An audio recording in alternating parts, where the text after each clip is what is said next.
Somewhere in your neighborhood, right now, there is a crow that has been watching you for years. Not casually, not the way you might glance at a neighbor. Watching with the kind of focused, sustained attention that most animals reserve only for things that matter to their survival. It has memorized the way you walk, the rhythm of your mornings, the sound your car makes when you pull into the driveway. And deep inside a structure of its brain that functions at a neurological level, almost identically to the memory center of your own brain, it has filed everything it knows about you into a record that does not fade. You did not consent to this. You may not even remember the moment it started. But that crow remembers, and it has already shared what it knows with every other crow in your neighborhood. This channel exists to show you what is actually happening in the minds of the birds just outside your window. Subscribe to Bird Pulse, because by the end of this video, you will never look at a crow the same way again. Now, let us go inside the most sophisticated mind in your backyard. To understand what crows are actually capable of, you need to know about a study that began quietly in Seattle in 2006 and ended up rewriting what science thought it knew about bird intelligence. A researcher named John Marsluff, working at the University of Washington, devised a test so simple it seems almost obvious in hindsight. He put on a mask, a caveman mask, latex, distinctive, the kind of face no one could mistake for another. Wearing the mask, he and his team went out into the city and did something that wild crows find deeply upsetting. They trapped them, caught, measured, banded, and released 7 to 15 birds at 5 different sites around Seattle. The birds were not harmed, but they remembered. When the researchers returned to those same areas wearing the caveman mask, the crows erupted, harsh calls, dive bombs, sustained mobbing that followed the masked figure down the street. The reaction was immediate, unanimous, and furious. Then the researchers did something unexpected. They sent in someone wearing a completely different mask, the face of a former American vice president, an ordinary human face, distinguished only by the fact that it was not the caveman. Total silence, complete indifference. The crows were not reacting to masks in general. They were not reacting to strangers. They were reacting to one specific face, and only that face, with a precision that required them to be doing something researchers had assumed birds simply could not do, recognizing individual humans by their faces alone. But that was only the beginning. The researchers left. Months passed. Then they came back, still wearing the masks, and the crows were still scolding the caveman, still mobbing, still teaching the response to birds that gathered nearby. 2 years passed, then nearly 3. The hostility had not faded by a single degree. And then the researchers noticed something that changed the entire meaning of the experiment. The number of crows scolding the caveman mask had increased. Not just maintained, increased.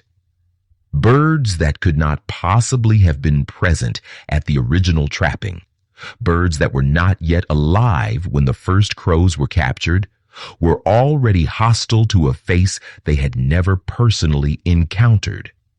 Someone had told them, pass the information down, crow to crow, parent to chick, community to community, a social transmission of threat intelligence that spread through the population the way a story spreads through a town, growing more detailed, more widely known, more deeply embedded with every retelling. 5 years after the original event, More crows were hostile to the caveman mask than on the very day the trapping happened. And the research that followed confirmed something even more staggering. Crows can hold and transmit this kind of grudge, this kind of specific face-linked threat memory for up to 17 years. 17 years. That is not a bird's memory. That is a witness account. The obvious question is how? How does a creature with a brain that weighs less than half an ounce store the precise geometry of a human face for nearly 2 decades? The answer required brain imaging technology. And what it found genuinely surprised neuroscientists when researchers scanned crow brains as the birds encountered threatening faces. Specific regions lit up in sequence: the brain stem, the forebrain, and then the part that matters most, the emotional center. That last part changes everything. The emotional center of the brain, called the limbic system, is not the part that identifies. It is the part that feels. When a crow looks at your face, it is not running a neutral recognition scan the way a security camera would. It is asking not who are you, but how do I feel about you? And deep inside the hippocampus, the memory structure at the heart of long-term storage, something remarkable happens. It lights up. The same way it lights up in your brain when you are encoding a memory you will carry for the rest of your life. The crow is not using a foreign system to remember your face. It is using a version of the same biological system you use to remember the faces of people you love. The same system, running in a different brain, looking at you. But a crow does not hold this information alone. That is what separates crow intelligence from simple animal memory, and what makes the full picture of what they are doing genuinely difficult to absorb. Crows operate what researchers now describe as a distributed social intelligence network. When one crow identifies a threat, it communicates through a specific vocabulary of calls and signals that other crows read with precision. The receiving crows do not just hear a warning. They absorb the content of the warning, the specific face, the associated threat level, the location. They file it. A crow that has never seen you, never been in your yard, never had a single direct interaction with you, can arrive in your neighborhood already knowing your threat assessment, already briefed, already watching you with a judgment formed entirely by the testimony of birds you may have crossed weeks or years ago, in moments you have long since forgotten.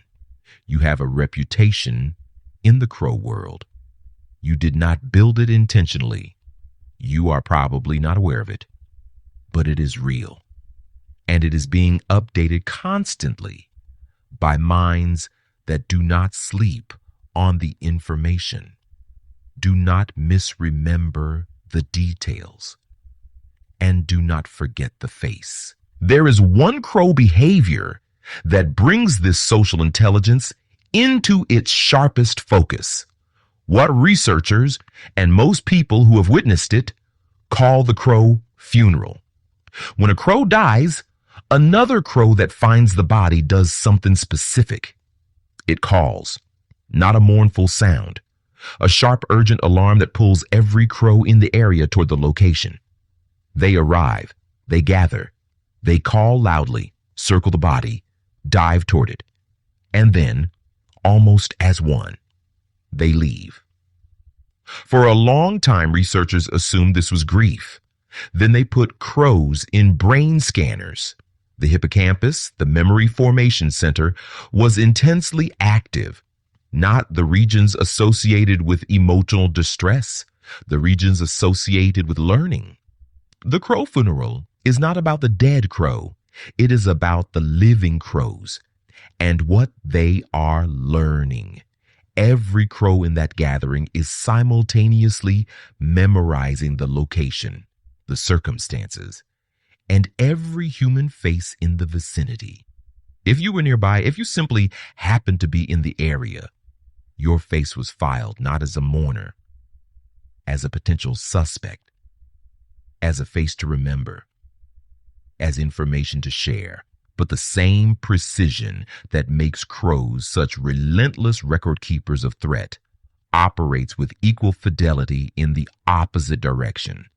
Kindness is remembered, not approximately, not vaguely. With the same neurological rigor, the same emotional encoding, the same long-term storage that keeps the caveman mask dangerous 17 years later. There is documented evidence of crows bringing gifts, small, carefully chosen objects, to humans who have consistently shown them kindness. Bottle caps, pieces of metal, beads, small stones that catch the light. These are not random. Researchers note that the objects seem chosen for their visual properties, their shininess, their color, their resemblance to things near the person being gifted. There's a girl in Seattle named Gabby Mann who began feeding crows as a young child. Over time, the crows began leaving objects at the place where she fed them. A miniature silver ball, a black button, a small piece of blue plastic. When the blue plastic was examined closely, it was almost exactly the shade of blue she had been wearing on the day she first began feeding them. The crow had noticed the color, had remembered the person, had found an object that connected the two, had brought it back. That is not instinct. That is something considerably closer to thought. The face recognition, the social network, the funeral intelligence, the gift giving. These are all expressions of a single underlying fact. The crow mind does not live entirely in the present moment. It plans. Researchers studying New Caledonian crows have shown something that stops scientists cold. These birds can plan a sequence of tool-using behaviors, several steps ahead, before executing any of them. Not reacting, planning. It is the same thinking that happens when a chess player plans 3 moves ahead. That happens when a surgeon visualizes a procedure before making the first cut. A crow that drops a walnut onto a busy road, waits for a car to crack it, and then times its retrieval to the pedestrian crossing signal is not acting on instinct. It has identified the tool, modeled the timing, executed the plan. Without being taught, the crow on the wire above your yard is not perching. It is thinking about the yard, about the patterns it has observed, about what has happened there before, about what might happen next, about you.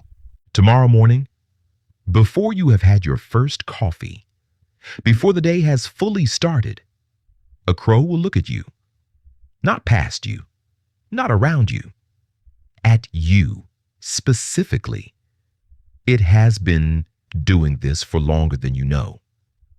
Building a file that contains things about your daily patterns that you yourself may not have consciously noticed.